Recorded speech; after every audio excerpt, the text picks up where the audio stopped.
Le premier rythme que j'aimerais vous présenter, c'est le rythme de bénir.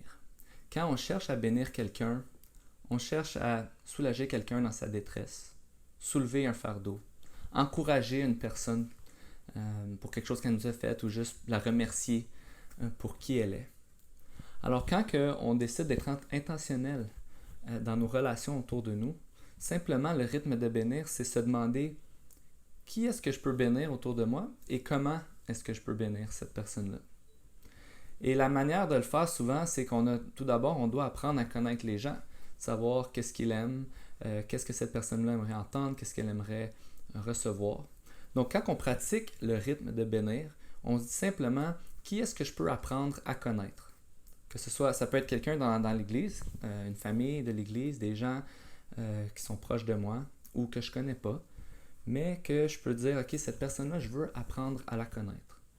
Mais ça peut être aussi une personne autour de moi dans mon quartier, un voisin, une voisine, un collègue de travail, de simplement de chercher à apprendre à connaître cette personne-là et de se poser la question, comment est-ce que je peux bénir cette personne-là?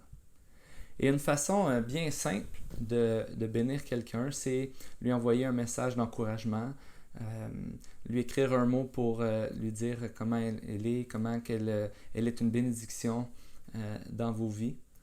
Bénir quelqu'un, ça peut être de lui faire un cadeau.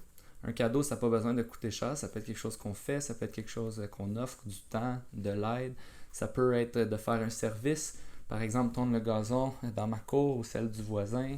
Ça peut être de demander à quelqu'un comment est-ce qu'on peut l'aider, d'amener un repas par exemple. Donc toutes sortes de manières qu'on peut rentrer en relation avec les gens et simplement avec ce désir de bénir quelqu'un et de lui faire du bien. Donc cet été, en pratiquant le rythme de bénir, demandons-nous qui est-ce que je peux bénir. Chaque semaine, peut-être, tu peux te poser cette question-là, qui est-ce que je vais bénir cette semaine et comment je vais le faire. Et simplement d'apprendre à connaître quelqu'un. C'est une première étape, une très bonne étape pour pouvoir commencer à bénir des gens autour de nous.